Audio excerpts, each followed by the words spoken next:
आता काय करून काय नको असं झालंय देवा. काही करायची गरज नाही, फक्त तू मला दिलेलं वचन पूर्ण कर.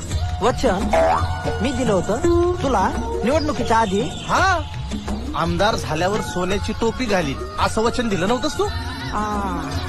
हा ते आहे ना माझ्या लक्षात. अरे नाही देवा, ते वचन पूर्ण करण्यासाठी तेवढा पसारा घेऊन आलो मी, नाही तर एवढं लटांबर कशाला घेऊन आलो असतो. एक मिनिट हा देवा. सोन्या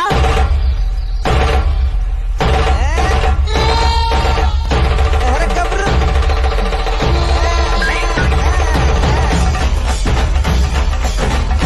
उलू उलू उलू उलू.